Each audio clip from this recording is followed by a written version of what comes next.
It's rolling. But that's not how YouTube open. Hi! Hey. Hey you, sup sexy. Yeah, you. Wait, who are you talking to? I'm talking to you, the live audience of Media Boat Podcast. Oh, okay. Yeah, they're probably pretty sexy. I know one person out there is. Sup girl. She knows who she is. This one goes out to all the lovers. The lovers out there.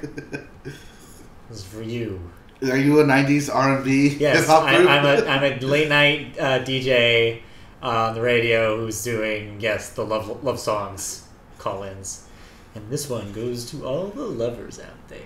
Let's go right. This one goes out to all the ladies. Yep.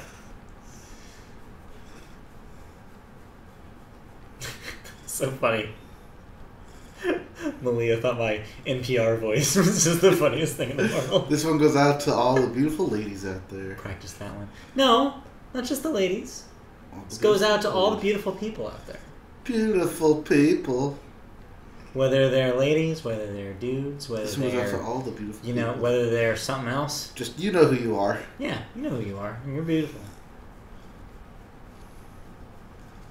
You're beautiful.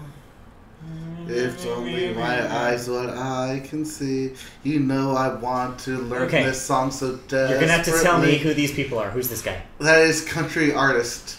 Yes, I got that much. Sam Oh, Hunt. thank you, television screen, for telling me, finally, who this person is. They all look exactly the same to me. Well, no, some wear cowboy hats, some wear trucker hats, some just don't wear hats at all. He's breaking the rule. I thought you were a country guy, you have to wear at least some kind of hat. Or is that not a rule anymore? Are they phasing that out? I think they're phasing that out. Because I remember for a while my dad and I had that rule, where it was hat rule. Where it's like Hat if you're rule? a guy in country music, you had to at least wear some kind of hat. It did sort of go over to baseball cap at some point. But then it came back to trucker hats. And then there were your trucker hat guys too. But there was always a hat. This guy is not wearing a hat. Our rule, though, where there was an exception to our rule, which is if you're in a group, you don't have to wear a hat. Okay. For example, the members of Rascal Flatts, none of them wear hats. So thus, they're exempt because they're a group. Yeah, but they wear plaid. Yeah. Or black. We're just talking Or about just hats black. or lack thereof here. Oh, they're at Nissan Stadium. Nissan Stadium where? I don't know. Sounds like Texas NRG. Tennessee. Sure, somewhere. Nashville. I don't know. No, that'd be the Grand Ole Opry. No, they need a bigger venue, clearly. And this is outdoor. These are stadium bands that are playing here. Exactly. Or artists. I believe that is a band behind I mean, them. there's a band behind him, but Yes. the artist is who they're there to see. Sam Hunt is a person, not a band. Is he? I don't know. Ask Sam Hunt. We're going to go hunting Sam Hunts? Let's not do that. Sam hunts. Ugh. What we should do, however, is open the podcast. Hello! Welcome to the Media Boat Podcast. This is August 16th, 2017. This is episode 85. I was right last week. You were wrong. Okay. I counted from where we started on the website. We'd skipped a number 1 week. I figured everybody skipped a number. So this is technically, last week was 84. This is episode 85. Okay. This Yeah, week, ignore what it so says down there. It's ignore episode what it 85. says, it's probably wrong. We'll fix it later. It says 83 still, I think. But yeah, Media Boat Podcast, we talk about movies, we talk about television, we talk about music, and we talk about video games. Not necessarily in that order. And, this has been quite a week. Yep. I'm Mike. He's Matt. I'm Matt. He's Mike. Let's get rolling into Yep. it. So, let's talk about the box office for this past The weekend. boxes? Because that's where we always start. All right. Let's start with the box office. So, we called this one. Oh, we definitely called this one because it was just an obvious call. It was a layup. It was a gimme. Yes, it was a box office gimme. As your new release, Annabelle Creation.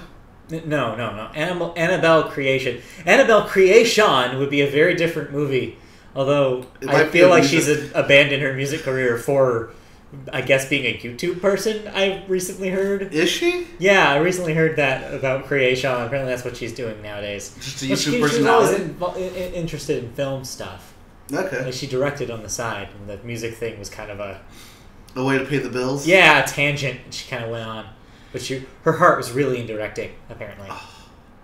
Anyways, less about creation, more about Annabelle creation. Yep, that's number one at the box office. $35 million makes it number one. Yeah, easy. Yep. Easy number one this week. And Easy Gimme it only cost $15 million to make. Yeah, so Annabelle's already made its money. Yep, and once again, horror movies, low budget, low risk, high rewards for horror movies. Story of 2017. Yep. So far, movie-wise. It's just how successful these things are, and probably will continue to be.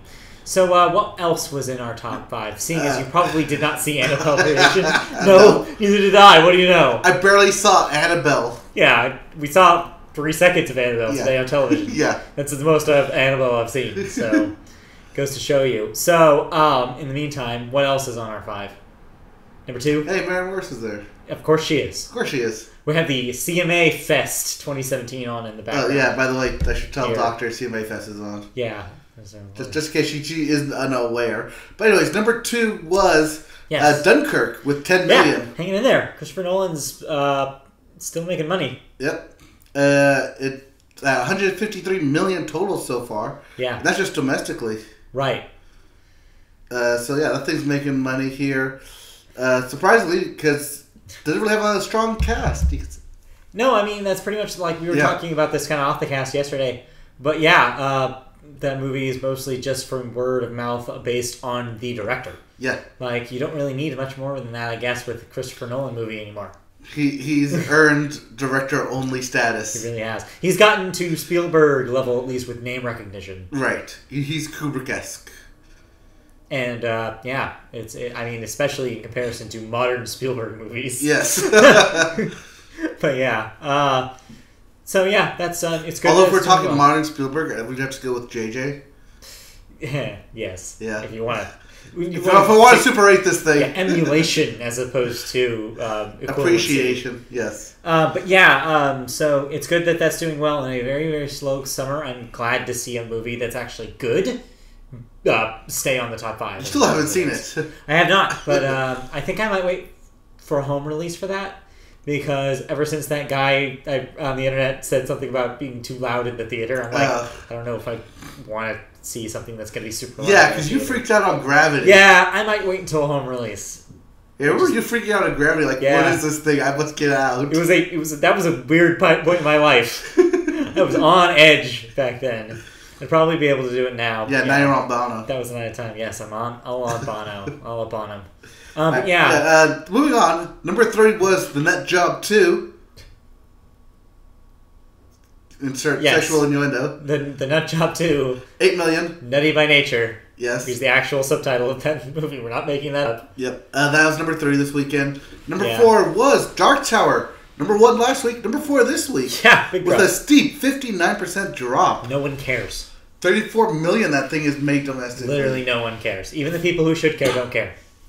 This is a huge blow to Sony. Yeah. This is supposed to be their tentpole film. This is supposed to be the one that garnered them money. Yeah, it's supposed to be. Supposed to be. I mean, surprisingly, Baby Driver's the one hit. Yeah. Even Spider-Man Homecoming is very meh in terms of box office returns. It did really well that first weekend. Yeah. But yeah, and then rounding out our top 5 is a surprise, Girls Trip. Yeah, also has crazy legs. Also, Girls Trip. Yeah. $6.4 million makes it number 5. $97 million on a $19 million budget.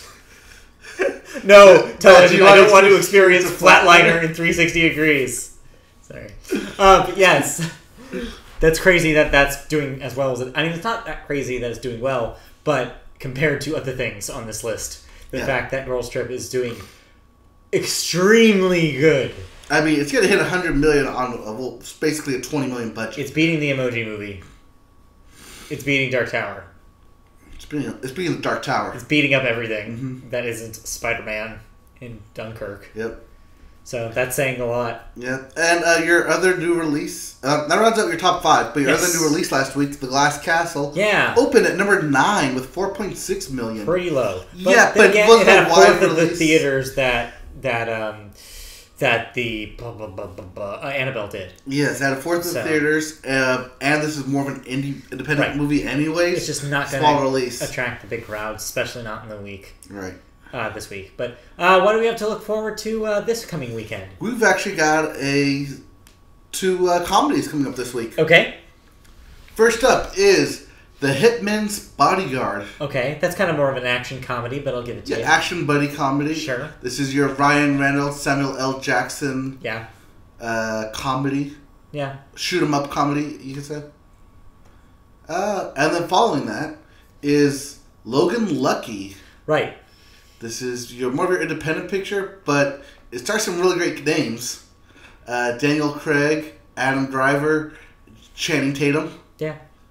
It's another heist movie. This time revolving around NASCAR, I think? Yeah, or a car racer of some sort. Yes. So I'm going to go with Hitman's Bodyguard here. I think that one's got the more press behind it. Yeah. It's got the bigger names behind it. Yeah, Ryan Reynolds is hot. Yeah. And I think that... Well, yes, and he's also a and he's also hot right now. So, so yes, I think that thing will go off the strength of him, and that I think it's... It seems like a funny, interesting concept. Yeah, I think it's I think it'll do better than Logan Lucky. I think Logan Lucky is just something that they need to get out now. Yeah. It's not a #1 movie. Which is bad because I feel like that could be the better movie of the two. It might be. For all I know, it might be. But yeah, no one's gonna care as much. So we're gonna go with Hitman's Bodyguard. I am, at least. All right. I feel it. Yeah. Yeah. Yeah, it's gonna be something like Annabelle, with it's like 30 million. Oh yeah, it's not gonna hit more than probably around 30, maybe a little less.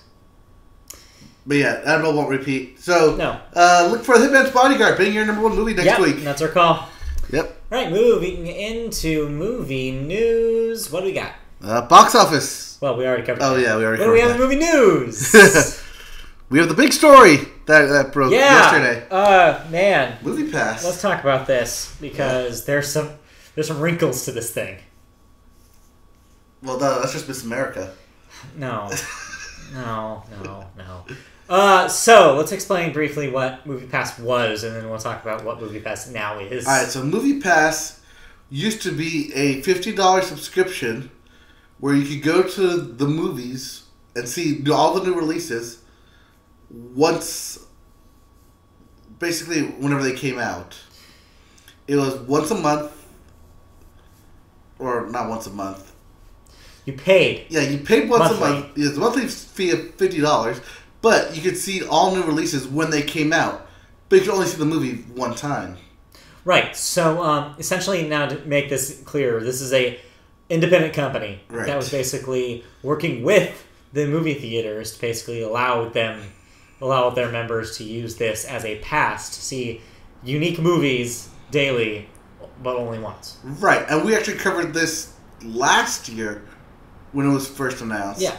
It sounds like a pretty good deal, and even at that price, depending on how often you see movies, it could be worth it, seeing as if you're somebody maybe who, I don't know, covering movies for a podcast or something. I don't know who that person would be. Yeah. And are already going to see these movies when they come out every weekend, then it makes sense to spend that much money. Right, well, because when this thing first came out, I actually looked into it, and for a $50 price point, it was definitely good for the summer. Yeah.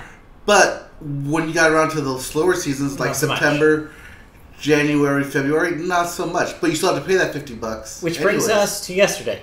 Yes. So a bomb, these guys at MoviePass dropped a bomb on the internet. A giant bomb. No, just a regular kite. Oh, okay. But yeah, so they dropped the price. Yeah, not only they dropped the bomb, they dropped the price. They dropped the price significantly. So it went from $50 a month to $9.95 a month. So $10. Yep, basically what Netflix. Yeah. Cost of Netflix. Yeah, what you pay Netflix for is basically, and for the same deal essentially, where you can see a unique movie daily, one movie a day, and only once. So you have to you can't see a movie twice with this thing. But it's $9.99 a month at participating theaters that they've signed on with. Right, but those participating theaters still cover 90% of all theaters in the U.S. So MoviePass claims. Right. Here's the wrinkle. There's a couple of things that are a little wrinkly. I got a wrinkle in the next story as well. Yeah, I saw the other thing today as well. One of the things is that the company seems like a very small operation. And the problem with this... Well, it's small because it was started by the same guy who Yeah. helped found Netflix. So the problem with that is that it seems like their team was not prepared for a huge influx of people going to their website yesterday and today, turns out, Yeah, for it's information. still down. It's still broken. Yeah. So one of the things that you can't do right now easily is find a list of every participating theater.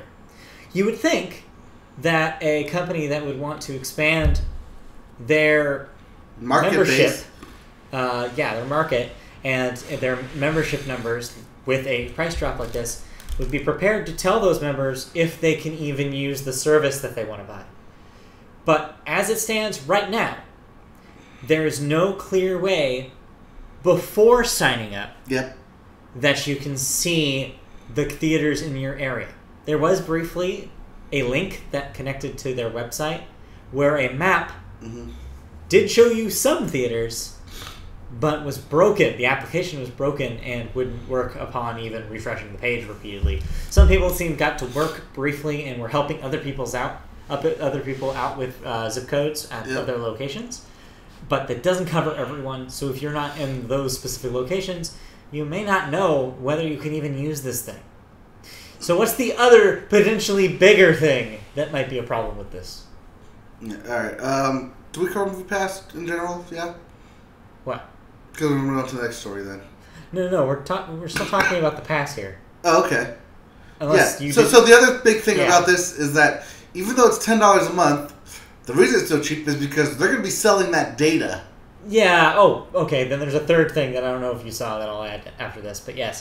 Yeah. Basically, it was a investment. You said. Yes. A couple of investment companies. There's a New York marketing group called Helios and Matheson, and basically they'll just be gathering your data in order to sell it. They're for a data public mining company, trading. and they basically said, it's like, hey, you guys want to make a deal? Like, if you drop the price and get a bunch of people, we are basically going to gather data for what movies are being seen, by who, etc. Which is smart because at this point, everything requires you to sign a EULA. And so there's probably just in the agreement that you sign when you become a member that says, hey, I'm okay with sharing this information. Yep. So yeah, I mean, some people are a little more wary of that than others, and I understand why you would want to, because location, basically is telling a company where you are. Right. Also, I don't want anyone knowing that I saw 50 Shades of Grey. Right. I mean, there's that too.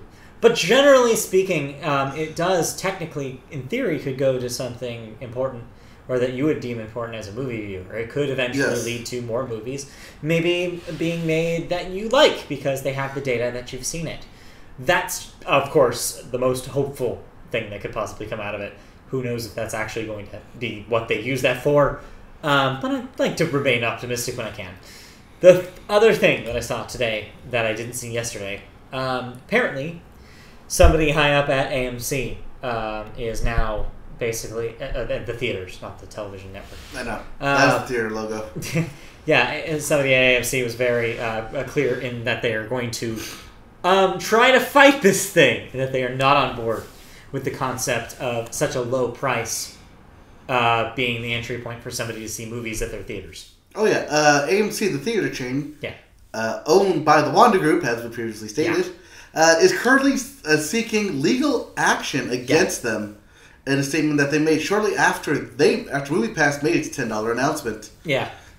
They said that its model, quote, is not in the best interest of moviegoers, movie theaters, and movie studios. And this is coming off of AMC having a really low summer's point sales. Yeah. For a really slow summer. Yeah, for a really slow summer. I mean, we've covered the box office here. Like many things on this podcast, I am of two minds about this. And the reason is because I kind of agree with both companies here. Mm-hmm. It sucks for AMC because you're right. They have had a very slow season. And their system is built on bringing people in at a predictable rate. They make these deals basically to have these movies from these studios based on expected ticket sales. That's how deals get made. Yep. That's how theaters get movies in them. That's always been the case. Yes. It's called distribution. You can make the cliche argument that people always do make, which is, oh, it's not the movies where they make money, it's the concessions. And they're not wrong. That is where a lot of their income comes from. Which is actually stated by MoviePass. But a lot of their other income comes from the studios, who are basically paying them to house their movies. Mm-hmm. So you have to kind of think of it as like a whole, like from a 360 point of view from where AMC is sitting. That being said, all old industries need to evolve. And I think, if anything, this could be potentially the transformation of movies into a service, just like we saw Netflix turn television into a service. Or just basically movies in general when it started shipping DVDs by mail. I mean, yeah, this stuff could potentially promote a sea change about how people pay for movies, and that could maybe lead to some important changes in how movies are seen in theaters. I definitely want there to still be theaters. I am definitely a strong proponent for the movie-going experience. Some movies are meant to be seen in a theater. Loud, big, communal. That works for a lot of very specific movies. Something like Dunkirk wouldn't be the same at home. Something like even Annabelle, like horror movies are almost built for that communal aspect of being scared when everybody else is scared in a theater, in a dark theater. It's like, I definitely want this to come across as I think that movie theaters are old and decrepit and should change. I'm saying that this is a way that they can have the experience of being in a theater and still have a better way, a saner way for people to pay for it. So yeah, I don't know. I'm conflicted, but ultimately we'll just have to see how this shakes out. But losing AMC would be a big hit for the MoviePass stuff. If they drop out, then you're talking about 22% of the marketplace. That's a chunk. I mean, you still have like Lowe's, and you still have Edwards and Harkins, Regal, I guess. So Regal and Harkins now. And so you still have a lot of major players there, but AMC theaters are everywhere. So I don't know. It'd be a loss for them. Well, what if I told you that MoviePass and AMC used to work together? Oh, I didn't know that. Yeah. So MoviePass and AMC had actually worked together in 2015 when the companies partnered on a pilot program in select markets. Yeah. During this program, MoviePass gathered its data and said that they claimed that their model actually boosted attendance by 111%, and its customers actually bought more concessions. Oh, wow. Okay. So that's based on the study 2 years ago when they did this pilot program. And also when they were charging $50 a pop. Right. So I think that maybe that was the straw, that they're concerned that a lower entry point That's what they're saying. Could bring the dregs in. Well, yes, that's what AMC is worried about because what MoviePass does is that it actually resells the ticket to customers and purchases them at full price using a MasterCard debit card, which is shipped to each person. Yeah. So movie theaters are still essentially getting their full ticket price. Yeah. However, it just may not be a sound business model in terms of return on investment. Yep. At which point you could see MoviePass asking for either a portion of concessions, if something like that. I don't know if it'll go that far. I don't think it'll go that far either. That's actually what AMC said. Is that I think worst case, the worst case scenario that's what they were thinking. I think more realistic worst case scenario is just AMC just drops out of this. Yeah, I would just see them pulling their support for their theaters. Yep. Well, because AMC already does its own Stubs rewards program. Right, yeah. But then so does Regal. A lot of the major players have rewards programs. Right. But this seems different enough where one can't cannibalize that either. I don't know. We'll just have to wait and see how this shakes out. But yeah, I mean, I know that you're pretty much on board as soon as we get confirmation that we can use it. Yep. Because, yeah, that's a no-brainer for you. Spend I mean, $10. If I go twice in a year. Twice a month. Twice a month. Which I automatically do anyways. Which you do anyways, yeah, exactly. So yeah, it's a no-brainer. Wow, we almost had ourselves on our podcast. Yes, we do have ourselves on our podcast. But I mean, like, again, a second time. No, I'm looking for the live chat. But yeah, so that probably, we probably talked about we covered that one to death. Moving on. Now. We got the other big news that happened, unfortunately. It's a Deadpool. Yep. And we have Deadpool story. Okay, what's about while filming Deadpool 2... Speaking of Ryan Reynolds. Yeah, speaking of Ryan Reynolds. While filming Deadpool 2 in Vancouver, Okay. there was a tragic accident. Right. Yes. While on set, a stunt driver died while filming in Vancouver, filming a motorcycle stunt at the Jack Pool Plaza near downtown Waterfront. Okay. The stunt woman appeared to lose control of the motorcycle, which drove off set and crashed through a window pane across the street at Shaw Tower. The stunt driver was identified as Joy Harris and was actually an accomplished motorcycle racer from Brooklyn, New York. Oh, wow. And billed herself, she self-proclaimed, the first African-American woman to ride in sanctioned road races. Damn. This movie was actually her first film as a stunt performer, and she had done several practice runs prior to the accident.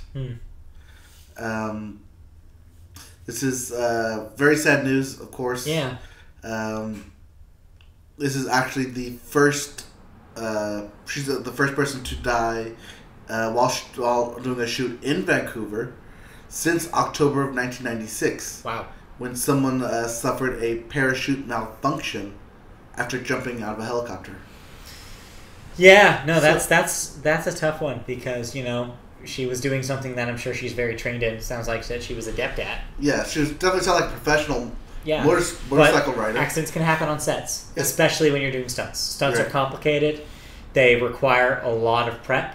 And if one little thing goes wrong, something like this can happen. Right, and even though if you do this stunt over and over during practice... You never know. Yeah. You never really know. You can't predict a lot of the small things going wrong. So yeah, that's sad, and we definitely have her in mind. But ultimately, I think that she was doing something that she enjoyed, you know, and I think that she wouldn't have had it any other way. I'm sure, you know, doing the thing that she was her passion. Mm-hmm. So, still very sad. Yep, very sad. Moving on to our next story. What? That's Leo. Leo. That's Leo. Leonardo. Yes, Leo. Da Vinci. No? Is Yeah. there another Leonardo? No, yeah, that's another Leo. Leonardo DiCaprio? Yeah. Well, which one is this? Yes. This is Leo on Leo. Leo on Leo action? Yes, Leo action. Okay, what do we got? So, Paramount has just beaten out Universal in a 7-figure bidding war. Damn. For the right to Walter Isaacson's book on Leonardo da Vinci. Okay. Which will star Leonardo DiCaprio. That's so dumb. As Leonardo da Vinci. There's some Leo on Leo action. DiCaprio will also produce the film under his company Appian Way. Okay. So ICM Partners actually brokered the deal for Isaacson and his book Leonardo da Vinci in advance of its release. Okay. This book is not out yet. Of course it's not. Already has already going to be made into a movie, 7-figure deal. Yeah. It's the kind of deal I love. Sight unseen. Yep. However, Isaacson is a New York Times best-selling author. So, okay, he's established. Who has written biographies for other notable thinkers such as Albert Einstein, Steve Jobs, and Benjamin Franklin. Okay. In fact, his 2007 book, Einstein, His Life and Universe, the source material for National Geographic's Einstein Genius series. Yeah. That makes sense. Yep. The upcoming book, Leonardo da Vinci, is set to release on October 17th, 2017. Okay.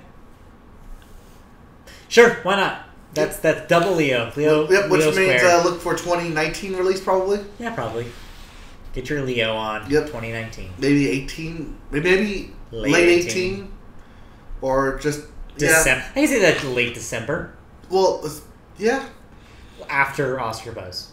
No, pre-Oscar buzz. You think? Yeah. That doesn't scream Oscar to me. Leo as Leo? No. Does that scream Oscar? I think that's too silly. I don't know. Anyways. But yeah. I think it's great. There we go. That's a thing. I think that's great.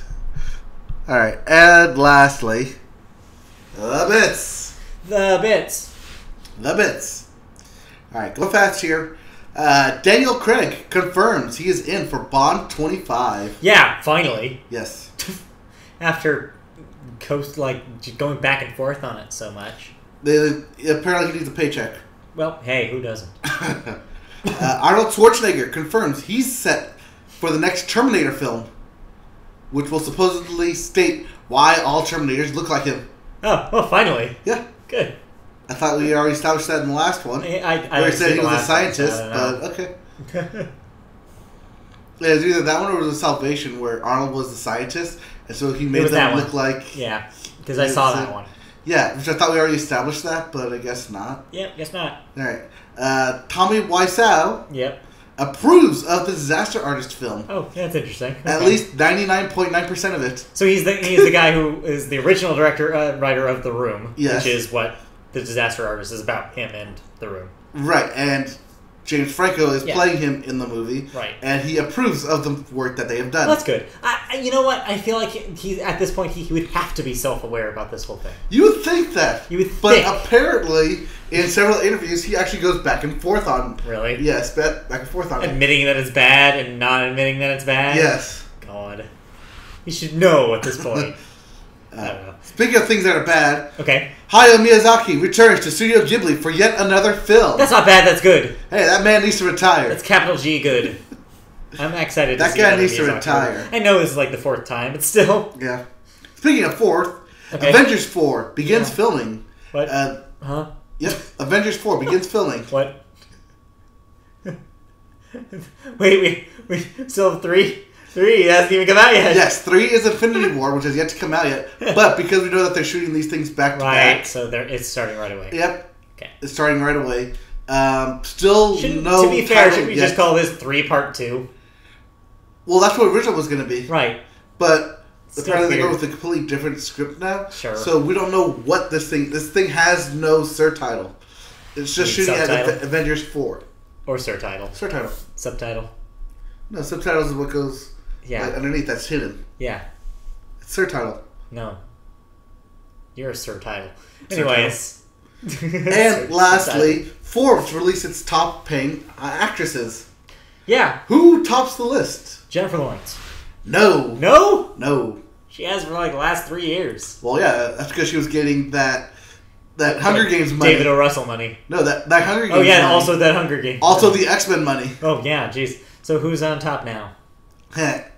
No, I'm... The list. God damn it. Emma Stone's on top. Oh, okay, yeah. The La La Land money. Yep, she got a huge bump from La La Land. As we all did. Yep. And she's also coming in hot on that Billie Jean King movie, Battle of the Sexes. Yeah. With Steve Carell. She brought in a total of $26 million. Cool. Yeah. Cool, $26 million. Good for her. Good for her from, coming up pretty much out of nothing. Yeah. I mean, especially like dying in the middle of a franchise. Yeah, that too. And then the franchise died with her. Being like stuff like Easy A. Like it's cool to see her in Zombieland. Graduated into Zombieland. Graduating into the big dogs. Yep. I mean, she did win an Oscar, so yeah. That's good for she's her. Academy Award winning actress. Good for her. So guess who's number 2 then? God, I don't know. Ryan Reynolds. Is this male and female? No, this is a female. This is just women? Okay. Yes. Not Jennifer Lawrence. Well, it's Jennifer, all right. Oh, Jennifer. Not Lawrence. Jennifer. Yeah. There's another Jennifer? Yeah. Jennifer. Not Jennifer Lopez. No. Jennifer. Not Jennifer Aniston. Yes. Yes? Jennifer Aniston? Jennifer Aniston. What the hell has she been doing? Well, even though she hasn't made a whole lot of movies, she actually has a lot of endorsement deals, including the Emirates, the United Emirates sure. Airline. Yes. All right. And Smartwater. Oh, sure. And Aveeno. Yeah, okay. So, yeah, she's making that ad money. Yep, she's making that ad money. Sure. Yep, okay. She comes in at $25.5 million. Not bad. Then you have Jennifer Lawrence with $24 million. Okay. Then it just drops from there to Melissa McCarthy at $18 million and Mila Kunis at $15.5 million. And she rounds out your top 5. Not bad. Yeah. That list makes sense. Yep. Cool. Alright, moving on to TV. Television. No sports related except that sports is continuing to happen. We're in the middle of the preseason. So, get your fantasy football seasons together. Yeah. Do some mock drafting. Coming up quick. Yep. Preseason's still happening, so check out preseason games if you are into that kind of thing. Mm-hmm. Yeah, if you want to see the future players of tomorrow play today. Today. And the future of football. Yep. Today. But let's move on. That's John Oliver. Yeah. What's up with him? Apparently a lawsuit. Well, another one, you mean? Yeah. He's just getting all sorts of them. So, a couple of weeks ago, John Oliver made on the show, he called out one Robert E. Murray. Oh, yeah. A.k.a. the Coal Baron. This is not new news. Oh, sure. It's new news. It's new news. So, well, what's not news is that he was suing him. We already knew that. We knew that. What we know now is that this thing is going to a local court. Okay. HBO tried to get a federal court. Let's see. So a judge. Yeah. So U.S. District Judge John Preston Bailey rejected HBO's efforts to move the case to a federal court from its jurisdiction of West Virginia. Yeah. He ruled that, quote, that both motions contain questions of law suited for the state court. Accordingly, this action is hereby remanded to the Circuit Court of Marshall County, West Virginia. Okay. That's where the trial will take place. Now, here's why HBO wanted it moved. Because neither HBO, John Oliver, nor Robert E. Murray reside in West Virginia, Marshall County. That's fair. So they wanted to take it to a bigger court where either like New York or LA or even Texas where Murray lives. You know, someplace of easy access. Yeah. But no. Now they have to take time off of all of their schedules to figure this out. Right. So let's brief context here. Let's rewind the clock a little bit. If you're not familiar with what we're talking about, John Oliver did a piece on this Coal Baron on his show Last Week Tonight.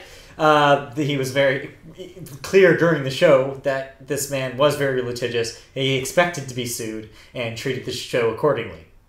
That being said, still got sued. The guy was still basically complaining about being defamed on television. He's claiming for defamation. Yeah. Not only that, but the ACLU, which is and its entities, which are located in Marshall County, are also suing, which is why it's located there, because that's where it was first filed. Yeah. What a crazy week for the ACLU. Anyways, moving on.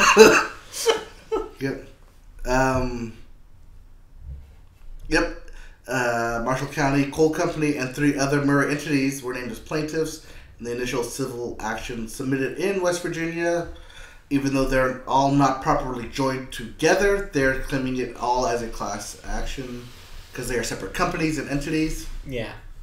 And because it's filed there, that's where it's going to remain. So, rack up those airline miles. Yep. I don't think that HBO has much to worry about here. I think that it seemed like their lawyers were very sure when that thing aired that they were not doing anything outside of their rights. Well, because all they were doing was just stating the facts. Yeah, literally. And that's all they did. That's all they did. That's all he did. Of course, he had some fun with it. Right. What do you expect, outside of calling him Dr. Evil. Yeah. Yeah, none of that is necessarily... Like, you can get away with some of those things. There's a little fudging that you can do. And, yeah, ultimately, I think in a court of law, that his claims will not stand. Right. Also, good luck trying to find someone in that area who does not watch John Oliver. Yeah. I mean, just in general, that thing's been all over YouTube, everywhere. Yeah, I mean, even if they don't have HBO, I mean, yeah, that stuff gets traction on the internet. Yep. All right. Now, moving on. Okay. That is Shonda Rhimes. Why it is. Yeah, she made some waves this week. Yeah. She's also made some hits. Also, it has in the past and maybe in the future, too. Yep. So, Shonda Rhimes, best known as the ABC writer, creator, showrunner for Grey's Anatomy, Scandal, and How to Get Away with Murder. Basically, most of the dramatic hits that ABC has had in the last 10 years will no longer be at ABC. No. Not because ABC's kicking her out. But she was poached. Yeah. A poaching happened. Netflix. Netflix got her. Netflix and all that money finally got her. Signed a new deal with Netflix. Yep. A multi-year production deal with Netflix, Yep. Which what she was getting at ABC was $10 million a year. This is going to be that plus a premium.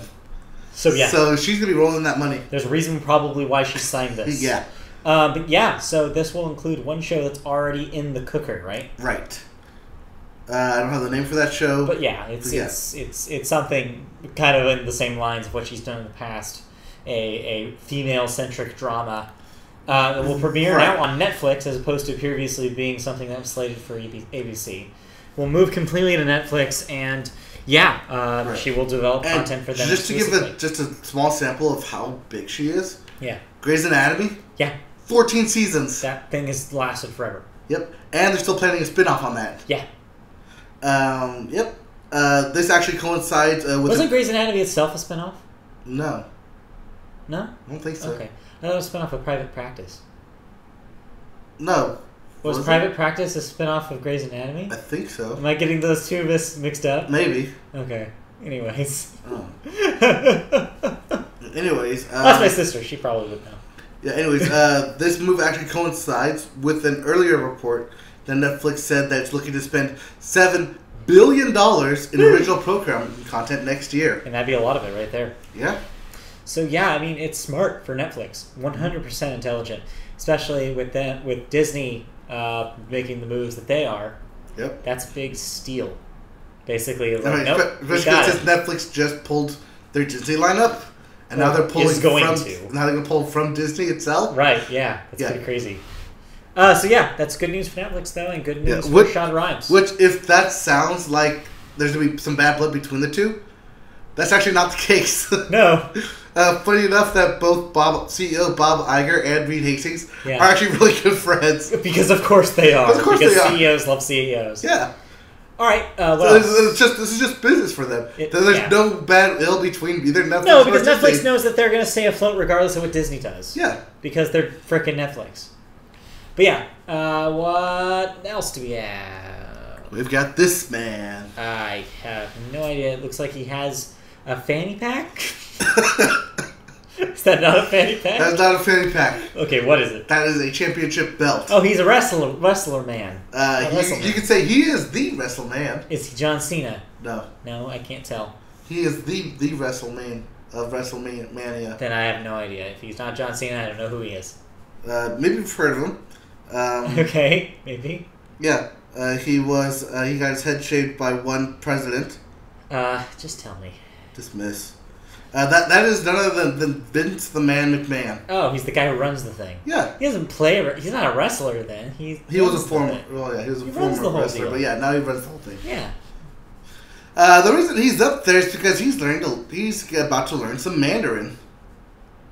As Vince McMahon is bringing WWE to China. Sure. Okay. Via subscription video on demand services, including all live pay-per-view events. So the WWE Network? Yes. Okay, making sure.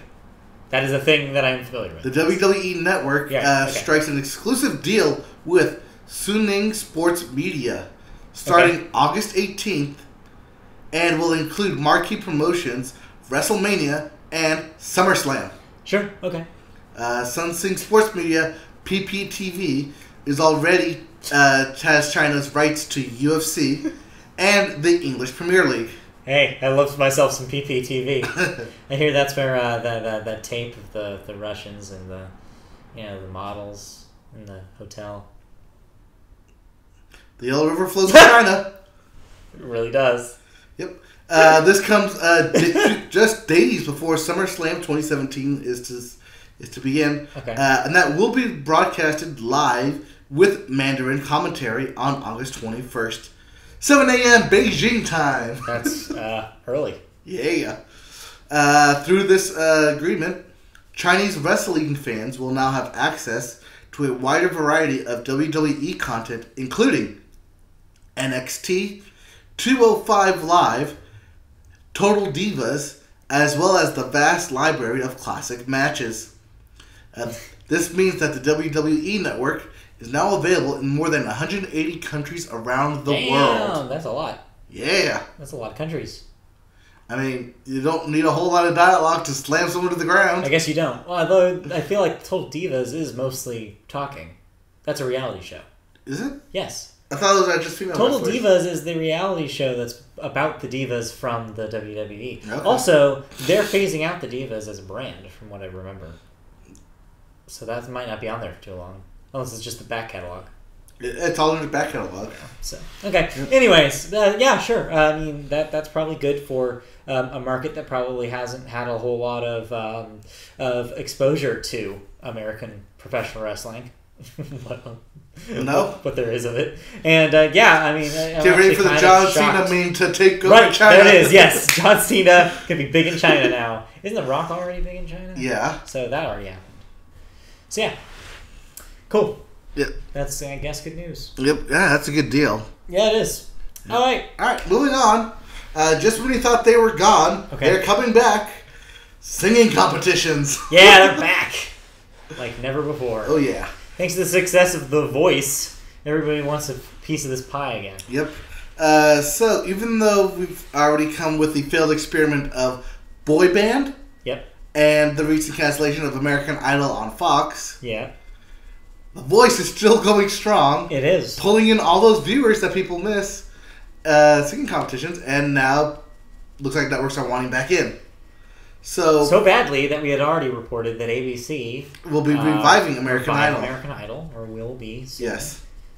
Not only that, but Fox will be doing its own interpretation of Boy Band called The Four. The Four. So, do you have a little synopsis of what The Four is? No. I heard it's based on a format that's actually foreign. Okay. It's like a I don't remember what country its origin was, but yeah, apparently it's like they're borrowing a music format from another country. Okay. To launch this show, and then today it broke that there's yet another something in the works. Yep, an untitled project by CBS starring Scooter Braun. Scooter Braun of Justin Bieber fame. Yep. He was the guy who just quote discovered unquote Bieber and put him on YouTube originally, which made Bieber a star. Canadian super producer extraordinaire Scooter Braun might be helming a CBS show. Yep. So yeah, they could all three be going up against each other, for all we know. Yep. Expect all this to happen within the next year or two. Yeah, early next year. Yeah. Probably. I mean, it's not doesn't cost a whole lot to put singing competitions together. No, it really does not. They're cheap. Yep, they are cheap. Yep. For sure. And that brings us to our next story. DuckTales. Woo! DuckTales premiered. Yeah. This past weekend. Was it weekend? Yeah, weekend. I don't know. We caught a couple days after. But yeah, the reboot, the Disney XD? Yes, Disney XD reboot of 80s classic animated series DuckTales. Has debuted. It debuted in the form of a 2-episode back-to-back kind of movie event, hour long. And what'd you think of well done. Neo DuckTales? Neo DuckTales. I thought it was way better than it should be. Yeah. Yeah. I like all the establishment that they did, not only in Scrooge McDuck's backstory, but also establishing that, hey, he can still move and groove with the best of them. And the internet seems to be of this mind as well, I got major Gravity Falls vibes. Yeah. There's definitely a mystery at the end, which led on to what could possibly be running storylines throughout the series. Yeah, and that same kind of feeling of, here's a show that's ostensibly a comedy, but it's also an adventure. Like you get this real tone, and I think that it tries to recapture the original tone of the show as well, which also involved a lot of these, like, from what I understand, as I confessed to you after we watched this, I do not have any nostalgia for DuckTales. I feel like DuckTales hit right before me. Like, I was just a little too young for it. Mm-hmm. And so I don't really have the nostalgia that a lot of people do for it. That being said, from what I understand, that's what it was originally as well. This kind of hybrid thing. Yeah. There's a lot of adventure, a lot of action stuff, with some comedy tossed in. And it seems like that is definitely what this is. Mm-hmm. I thought it was really well written. I thought the characters, if they're Pretty distinct voices, Yes. both literally and figuratively. Except, man, it's hard to understand what frickin' Donald Duck is talking about. Don't be surprised if Donald Duck somehow gets face down in this thing. Or if maybe they just give him less things to say. Yeah. Because I was struggling early on at the episode. I got better as the episode went on, understanding what he was saying. Right, but the first few things they have, the lines they gave. But that's also just Donald Duck. What did he say? He needs subtitles for Donald Duck. Yeah. That's the solution. But I don't know. Besides that could just be a nitpick. Ultimately, I thought they did a good job with it. Oh, yeah. So, yeah, more of that will be coming soon, I'm sure. So. Oh, yeah. Don't expect this thing to get renewed, like, immediately. Oh, I think it already has been, actually. I think they're already got some more stuff coming in the pipeline. So, yeah, that's exciting. Good time to have cartoons. Yeah. I mean, basically, everyone that we grew up, like, we're basically now writing the cartoons. Yeah. We know what good stories are. Yeah. We just have to retell them as best we can. It's true. And that brings us to... Cancellations and renewals. First up, we have... I already said the Fab Four. The Ballad of Buster Scruggs. What the hell is that? That is a Coen Brothers 6-episode Western anthology. Okay. Set for 2018. Coming to Netflix. Of course it is. Part of that $7 million budget right there. It sure is. Coen Brothers aren't cheap. Nope. That's cool. Especially getting for 6 episodes. That sounds very interesting. We also have The Love Connection. It's a second season on Fox. Yeah, game shows still cheap. Yep. We have Queen of the South. Gets a 3rd season on USA. Sure. Glow gets a 10-episode 2nd season on Netflix. Excited. But Netflix does cancel Gypsy after 1 season. And nobody cares. Yep. But Ozark does get a 2nd season. Yeah, weirdly enough. Yeah. I didn't hear great things about that thing. But hey, Jason Bateman's getting a paycheck, so I'm okay with that. Well, supposedly they're also working on that the next season of Arrested Development. Yes, they are. Some more Jason Bateman. Yeah, more Jason Bateman on your Netflix. Yep. And then cancellation or deaths, aside from the previous death that we mentioned, of Deadpool 2. What happened to Deadpool 2? Yeah. We also have Victor Pemberton, age 85. Doctor Who writer. Oh. And the inventor of the sonic screwdriver. Oh, okay. Now, the reason I say inventor because at the beginning, the Doctor didn't always have a sonic screwdriver. Okay. It was actually written into the script back in 1968 in the story Fury from the Deep, written by Victor Pemberton, in which it first introduced the concept and the actual sonic screwdriver itself. That's interesting. And since then, it's been a mainstay of Doctor Who. From there on, they always had to have them. Yep. Okay, that's cool. I didn't know. That's a little bit of Doctor Who trivia I wasn't privy to. Yeah. Huh, cool. It's cool. So, that's a lot. Not a whole lot of deaths this week. Okay. That's always good. Yes. That's good news. Yes, good news, everybody. Yes. So, let's pivot to video games. Video games. That's a PlayStation 4. Yes. That's a PS4 because PlayStation Experience Yes. is coming back. That is the date. Yes, as we previously mentioned, there was a leak for the PlayStation Experience, but now it is officially confirmed by Sony to have a date. It will once again be set in Anaheim, California. For context, PlayStation Experience is a show, an exposition, if you will, that Sony puts on for PlayStation.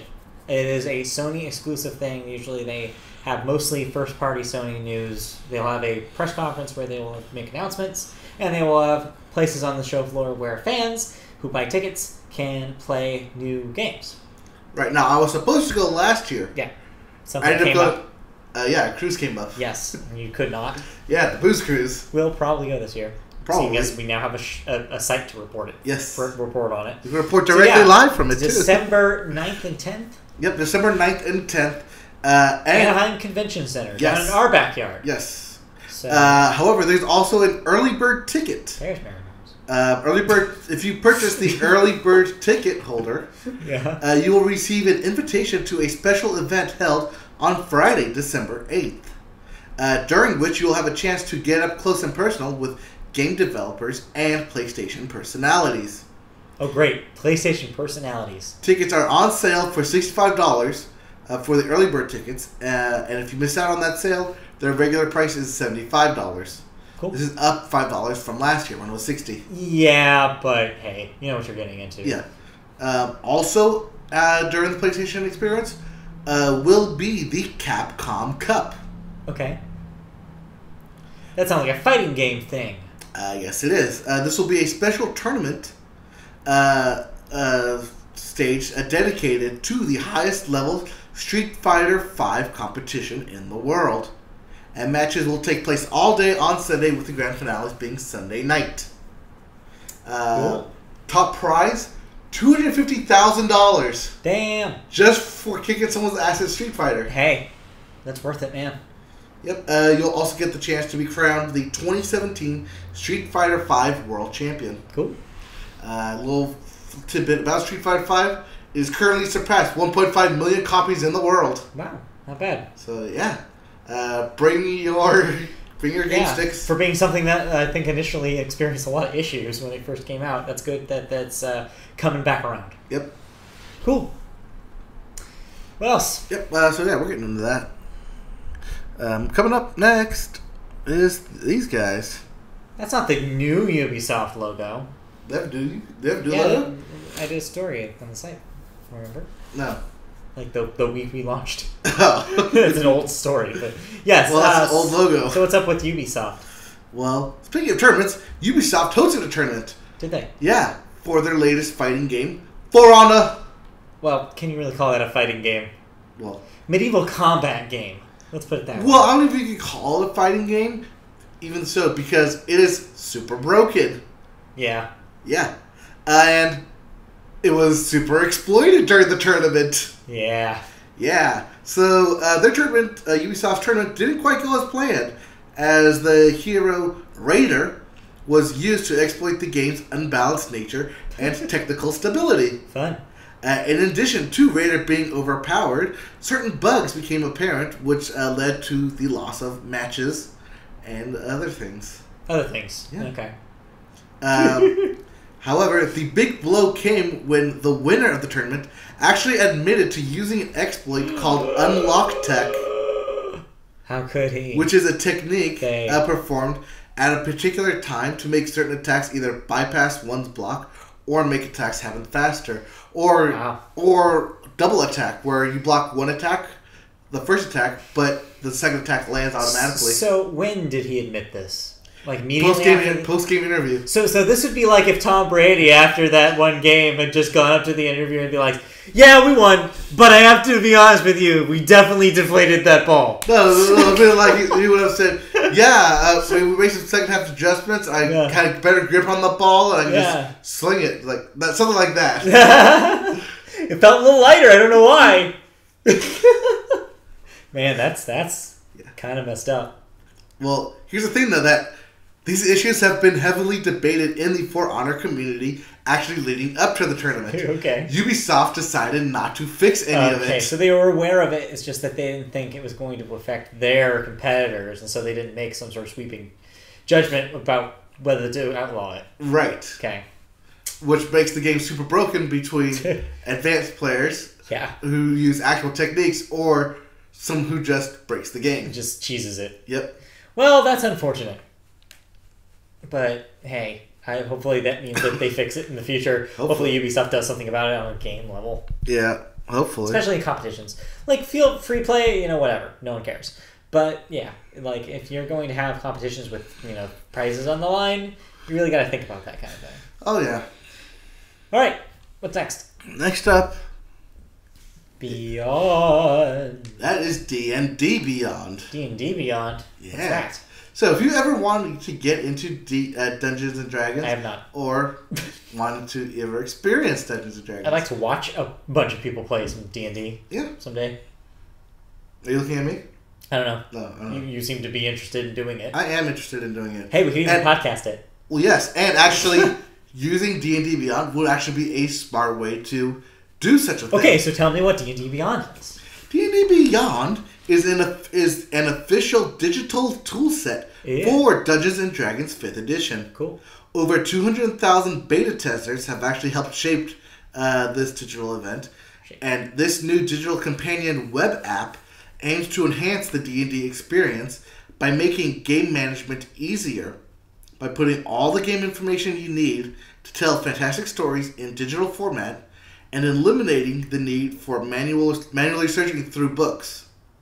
It also takes the load off of players through other features including create characters, spells, infinite weapons, monsters. You can create. It's basically D&D online, or like D&D Lite. That sounds like that would be helpful. It's very modernized. Yeah, that's cool. Yep. At launch, it launched a little bit, 2 days ago. It offers a compendium, which comes with all the game rules, lore, and adventures, as well as necessary tools like Character Builder and an interactive digital character sheet. It's built with official D&D content and the ability to create and add your own custom homebrew spells, magic items, and monsters. Nice. So, you can create your own shit and put it up there, and people can vote on it and pick it up if they like it. That's cool. Yeah. That is really cool. Groups can play with digital versions of every official D&D source book within the compendium, and they can build characters using all the materials published by the 5th edition, while adding homebrews which can then be shared to the community for other players to use in their own games. Neat. So it's definitely a wider event, and it definitely brings D&D to a more modernized use in terms of using computers and making everything a lot easier. That girl's way too excited. For Garth Brooks, of all people. Anyways. Yeah, that sounds really cool. Like, I think that it brings kind of into the 21st century a little bit. And, especially now where you have, at least the internet kind of bringing out in social media and YouTube and podcasts, bringing out the more communal aspect of D&D. Right, and if you want to get just a quick glimpse of what D&D is and if you like it, yeah, watch Harmon Quest. Yeah, that's a good example. That's a very good example. The episodes are only 20 minutes. Was on CISO, I guess now it's going to be on VRV. Yeah, I guess so. Or you can find some stuff on YouTube. Check it out if you like it. The episodes are very quick. Yeah, another good example is, I know we're going to bring up Waypoint in a second. Austin Walker, editor-in-chief over there, he also does another podcast called Friends at the Table, which is his role-playing podcast he does with his friends. Okay. And so, they have a few seasons of that under the belt, too. So if you want to check out kind of different, kind of less celebrity-driven version of that same idea, check his stuff out. So, it's a real interesting space. Hey, who knows? Maybe MediaBoat will get in on that space pretty soon here. Yeah. If we can get people to do it. Well, we have one person who may want to do it. Yeah, we have 2 people in this apartment that seem on board. Yeah, so 1, 2. We probably get Mark. That's 3. Yeah, probably. We just really need. All we really need is a DM. Right. A Dungeon Master. Just make John do it. I don't know if John wants to do it. He's already having trouble with it. I don't know if he wants to do another one. Yeah. Anywho's it? I mean, I could take a stab at it. It's actually... No, remember, Malia said you should not be the Oh, yeah, because I'll try to break everybody else. Yeah. So, let's not do that. Okay. Okay, so, moving on. Yeah, moving on. Fallout 4? Yeah. What's up with that? It's coming back. Did it ever leave? I don't know. Okay. But, what's up with it? Bethesda and Fallout 4 will be making a Game of the Year edition. Sure, because that was probably someone's Game of the Year. Somewhere. It will arrive on September 26th. Okay. And this will include the latest gameplay updates, including survival mode, graphical enhancements, the ability to play mods for free on PC and consoles, plus all 6 official add-ons, including Nuka World, Vault Tech Workshop, Contraptions Workshop, Far Harbor, Wasteland Workshop, and Automatron. Okay, cool. So basically everything. Yeah. Give or take. It will be available on PS4, Xbox One, and PC. And to help celebrate this, Bethesda will be re-releasing the limited edition Pip-Boy Collector. Oh, cool. That thing. Yeah. Exclusively in North America select retailers for $100. Sorry, rest of the world. Suck it. If you missed it the first time, you're going to miss it again. Yep. Or just pay for the American version and then get shipped. Yep. Because global sales. Global. Okay, cool. Yep.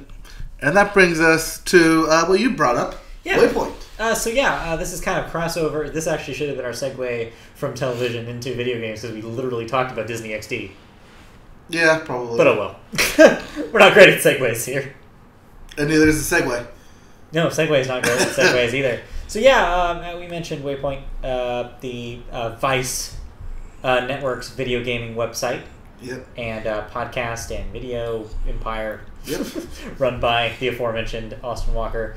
They made a deal with, which we already knew about, with Disney XD as part of their Disney XP video game programming block. Yep. Which already has content sponsored by video game website IGN. But this is a different deal that they did with Waypoint to do a show, and it premieres tonight. Yep. Waypoint will present it's called Waypoint Presents. Okay. And it will be a documentary-style series covering games, the people that make them, and the communities that play them. Cool. It's more than that, actually. It's a series about how and why we play games, as well as it shows the real stories behind bitter esports rivalries, Ooh. the secrets of game development, Okay. the ways that role-playing and speedrunning communities have come together to support each other, and the different forms that fandom and devotion can take even within the same communities. Cool. It premieres tonight. Yep. At 10 o'clock Pacific. 7 o'clock Eastern. So your 10 o'clock local time. Yep. It's first two games. It will feature two games. The first one being Hyper Light Drifter, Okay. which is a 2D action RPG. Which looked super cool, and I missed it when it came out. And they're also going to do Super Hypercube, which is a VR game. Cool. Yeah. Yeah. Also seemed really cool. So yeah, I like the stuff that they do, and I'm excited for them to be on television. So I'm excited to check that out probably after we finish this podcast. See, even podcasts can be on TV. Even podcasts can be on television. Come on, make a deal with us. Come on, let's do it. No, we'll see. So cool. What else we got? That brings us to the last part. The bits. The bits. So real quickly, Crackdown 3. Delay. You called this one, I think. We think you called this one. I'm not sure if we ever actually recorded you saying that you thought that wasn't going to come out this year, but it's not. Yeah. So yeah, delayed till spring 2018. I think when I saw that there was no release date at E3, I said expect that to come out next year. Then. Yeah. So yeah, the bad news is that if you were looking forward to Crackdown, then you won't get it this calendar year, which means their only exclusives are going to be the Rare-developed Sea of Thieves and something else that I just read and I totally am skipping my brain right now. There are two exclusives yet to come, but Crackdown will be missing the year. They will not have it. Right, and not only that, but in terms of exclusives, the Nintendo Switch will pass Xbox One exclusives by the end of September. Hey, but they have the X coming out this year. Hopefully that'll help them out. With what game? Sea of Thieves. I don't know. That's the problem. That's the problem. So the good news though for people that are fans of Crackdown is that hopefully this means the game's even better.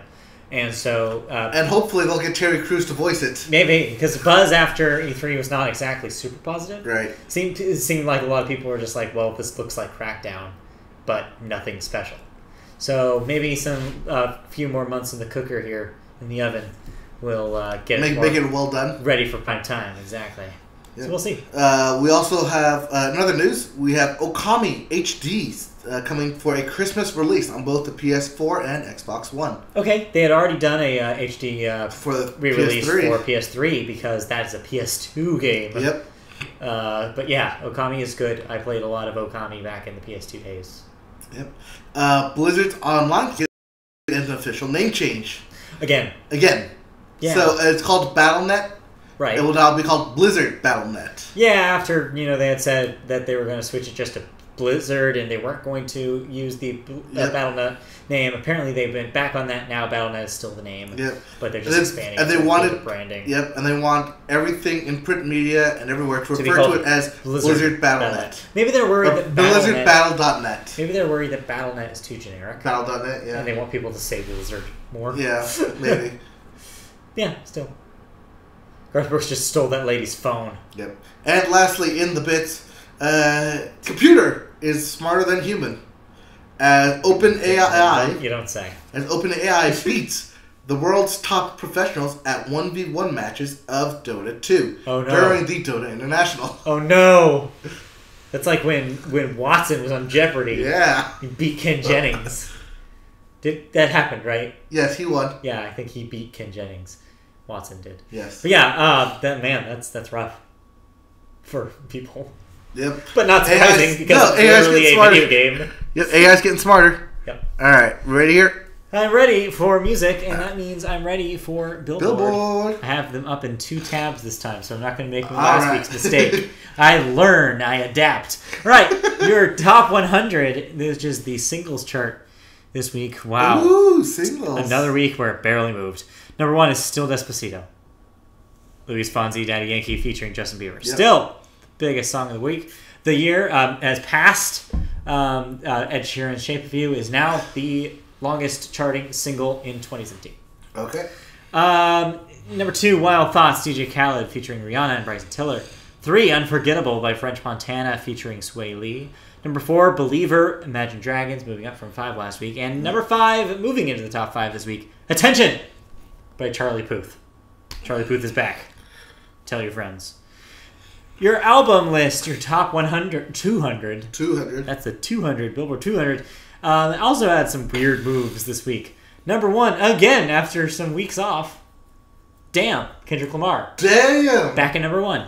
Well, because he's been doing some press around the last couple weeks, so I'm wondering if people are thinking about Kendrick again. Yeah. That 444 Jay-Z album. Not on the top 5. Really? Because, number 2, Brett Eldridge premieres at number 2 this week. Yes, that's the one thing he's good at. Number 3, Grateful by DJ Khaled moves up a little bit. Wins and Losses by Meek Mill is at number 4. And number 5, debuting at number 5 this week. Now, guess what now we're on? I want you to guess a number. 69. You were very close. 63. Oh, okay. Now 63 debuts at number 5 this week. 63. Wow.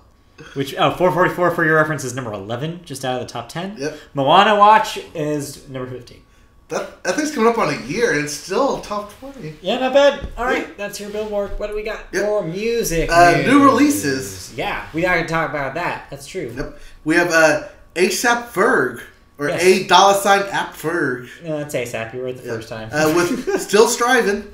Hey, he's still striving. Go ahead. You'll always be striving. Always. Then we have Everything with Fever Dream. Okay.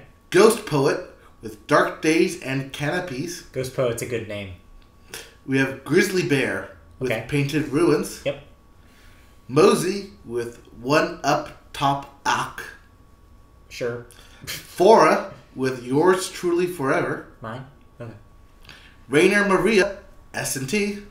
Their first album in 6 years, I think. Making a comeback. All right. We have Ray Wiley Hubbard. Tell the devil I'm getting there as fast as I can. Okay. We'll send him a note. By post. Yes. We also have Steve Wilson, To the Bone. Ooh. And Uncle with The Road, Part 1. Okay. Okay. Not a great week, but sure. Yeah. Not a great week. What else? Alright, so in terms of actual news, we've got this guy to talk about. Who's that? Briefly. That'd be Drake. Sorry. Okay, what's up with Drake? So, the reason Drake's up here is because he's not up there. Up where? Up in the top 100. This is the first time Drake has not had a song in the top 100 since 2009. Wow. That's actually kind of a long time. Yeah. This is his first time being out since his first song, Best I Ever Had. Is this just because none of the singles from More Life really clicked? Maybe. Because what was the one single from... I think the one single from More Life was Passion Fruit. And I heard that on the radio occasionally, but maybe it just didn't stay. Weird. Yep. Well, guess how many weeks he had within the top 100? Oh, I don't know. Well, if it was consistent since 2009, then just multiply 52 by 8 years. Okay, so what do you get? I don't like math. You do it. I have the number right in front of me. Okay, then say it. 431 weeks. Woo! That's a long time. This includes either songs that he starred in or featured on. Okay. Previously, Drake became the first ever artist to log 8 straight years on the top 100 beginning in May 2009. Yep. With your leader or the feature role. The next closest is Lil Wayne. Wow. 326 consecutive weeks. And then it goes down from there to Katy Perry and Rihanna. Yep. Well, that makes sense, but yeah, man, that's weird. I feel like, it just didn't make the impact he wanted it to. Yeah. Or maybe there's just been so much music. I guess there's just so much music since. Everything's kind of eclipsed the Drake thing. Everybody just assumed Drake's thing was always going to be the biggest thing. Not so much. Yeah. You got, Kendrick right after it. There are other rappers out there. There are other rappers, including Taking a Chance. Mr. Chance the Rapper. Yeah. Tell me about Chance the Rapper. So Chance the Rapper is once again being a bomb citizen. Seriously. So the Grammy Award-winning artist, Chance the Rapper, rode through the streets of Chicago as Grand Marshal of the Bud Bilkin Parade, a.k.a. Chicago's back-to-school parade. Bud Bilkin. Which, during the parade, he gave out 30,000 backpacks. That's a lot of backpacks. To kids along the parade route, which were filled with school supplies for the upcoming year. Earlier this year, we reported that he donated $1 million to the Chicago public schools. So, Chance being Chance. Chance being awesome still. Jeez, yeah. He's one of those people who will just always help out his community. Yep. Which is good. Yeah, that's really good. Yeah. Really good for Chance. We love reporting on good stories like that. Always. Yeah. What else do we got? Any more good stories or just we have some good stories. We got some stories. Okay. So who's that? You tell me. I cannot read it from here. That is Bonnie Tyler. Okay. And on August 21st, she'll be the biggest name in music. Because there's an eclipse? Because there's an eclipse. I thought that's where this was going. That's where this is going. Oh, man. So, she, of course, is famous for the song Total Eclipse of the Heart. Yes.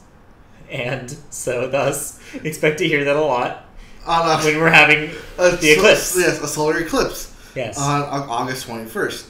Yeah, Monday. Yep. But, for a select few, it'll be even special. Okay, why? As if you happen to be on the Total Eclipse cruise, which is part of the Royal Caribbean cruise line. Bonnie Tyler on that cruise? Will depart from Orlando, Florida, and be able to experience it as it passes overhead. Is she on that cruise? While this is happening, yes, Bonnie Tyler will be on board the ship as the surprise guest, singing her hit 1983 song, oh my God, Total Eclipse of the Heart, as the eclipse is happening. Now, the eclipse will only last for 2 minutes and 40 seconds. How long is the song? Which is shorter. Her song is actually longer. So she'll do a somewhat pared down version of the song as it's happening. That's funny. But, yes, if you happen to be on that cruise, you will get to hear Total Eclipse of the Heart sung live while the eclipse is happening. That's great. That's great. It's awesome. Cool. Fantastic. Oh, also, if you're on that cruise, you get to have another band play. Okay, who? None other than Joe Jonas himself. DNCE. Why is DNCE playing Cake by the Ocean? But why? That has nothing to do with eclipses. No. Okay. Good to know. They're just. I thought you were going to tell me that they had a song about eclipses. No. No? No, they're just also on that cruise. They're just also there. Yeah. Okay. So expect to wake up. No, that's his brother. Yes, well, you would have Cake by the Ocean. I was going to make a bacon joke, but I was like, no, that doesn't work. You smell the bacon? I missed the bacon. All right. Yep. What else do we got in music news? Lastly, in news is a rather hilarious story. Okay, what? By Belle and Sebastian. Oh, yeah. The UK band. This is pretty funny. So, go ahead. No, you can take this one. You have it written down. All right. I don't want to miss anything. Yeah. So, while on their North American tour, they made a stop in North Dakota to, freshen up, get some supplies, use the restroom and whatnot. As you do when you're on tour. Right, because it's a huge band of 7 people. Yeah, they're plus a band, crew. And yeah, they're kind of a known quantity. They're pretty big in their scene. Right, so they just performed this past weekend at the Outliners Festival in San Francisco. Yeah. And they're making their way over to play in North Dakota, not North Dakota, St. Paul, Minnesota, by way of bus. They have to stop in North Dakota at a local Walmart. Right. Wherein they all went in, got their stuff, and left. Yeah. In such a rush, they didn't realize that their drummer was missing until they got to St. Paul. They left their drummer at Walmart. Yes. Their drummer, Richard Colburn, was at the Walmart for 4 hours without a phone or ID. He eventually checked into a hotel for the night, where then frontman Stuart Murdoch took to Twitter to solve the problem, tweeting out, "If anybody wants to be a hero and get into St. Paul, Minnesota somehow, we would really appreciate it." That's great. So, a publicist in Fargo by the name of Ellen Schaefer found a volunteer to drive the drummer to the nearest airport to get him to the show on time. That's pretty good. That's kind of one of those funny stories. It is. Funny tour stories. That's great, though. And that brings us to our last story of the day. Okay. About our last thoughts. Yeah. Kesha had a new album. So we need to talk about Rainbow. And how awesome they are. Okay, yes, rainbows in general. Yeah, Yes. I mean, they're pretty cool. Yeah. I like how they're all the colors. Like white. No. Like black. Colors. Yeah, white is all the colors. Yes. And black is all the colors. The rainbow, you can at least see all the colors. Yes. Anyways, all the colors Rainbow of the wind. is Kesha's big comeback record. Kind of a response to the struggle she's had in her legal issues that she's had over the course of the year. Mm-hmm. There's I have more of my thoughts on the website mediaboatpodcast.com. I posted an entire post about this. Just like that, and just like that post, I will. I'm not necessarily going to dwell on the personal issues that she's had because we've already addressed them on this podcast, and they have they have influenced the work that she's made here. But ultimately, I don't think it does a service to dwell on that part of it. Instead, I'd like to talk about what this actually is, because if anything, the reviews that I've been reading, it's annoyed me how they all lead with. Here's what's been going on with Kesha the last few years. Like, right. I feel like we know that by now. Anyways, so the actual music that's there, ridiculously, good. And I don't really understand how it ended up being so good. Which is really weird because there's nothing congruent about this thing. So she's it's the most experimental she's ever been. It's the most adventurous she's ever been with her sound. She tries all sorts of different kinds of kind of genres on. She goes in some different directions than she hasn't gone before, and she does it all very well. It seems like that she and the other people who she has credited as songwriters for the music here were very willing to try new things, and it definitely comes across. And it sounds really good.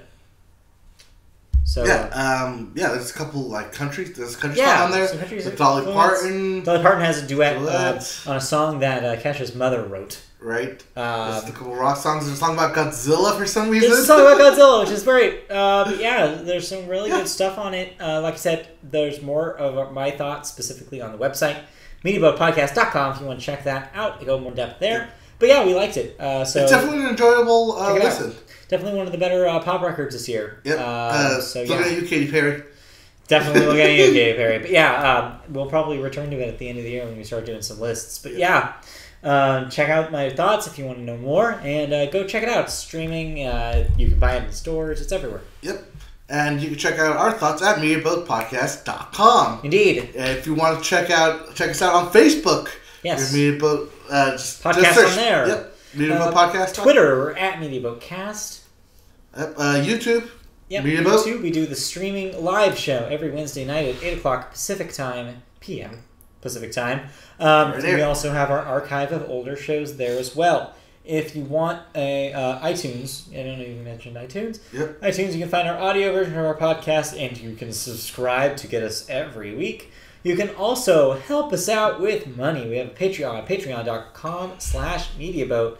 Go there and donate as little as $1 a month, and that'll help us make even more great content just like this. Yep. Every once in a while, we'll stream video games on twitch.tv/mediaboat, so catch us there for video game content. Yep. A couple people have asked me if we are on Spotify. I actually looked it up. We're not, because you have to pay to be on Spotify. Yeah, there's weird like gatekeepers to get on Spotify. We have to pay. It's a little bit more of a a hurdle than we expected. A different kind of thing. So we won't necessarily be on there anytime soon. Maybe if you unless you want to Patreon us, maybe that's a future goal that we can aspire to. But in the meantime, yes, check out MediaBoatPodcast.com. We update the site daily with new news and stories. Check it out. Yep. And that'll do it. Yeah. So yeah. With us. That's good for this week. So yes, thank you for joining us. We'll be back for episodes 86 next week on Wednesday night at 8. Catch us then. Peace. Bye. Bye. All right, YouTube after show. Is there any? I know the doctor was watching. Okay. Or at least she said she'd be watching, so let's see if there's anything worth mentioning. Waiting for us. All right, YouTube after show. Let's see what we got. Shetland pony. Shotland. That's a Shetland. Shetland?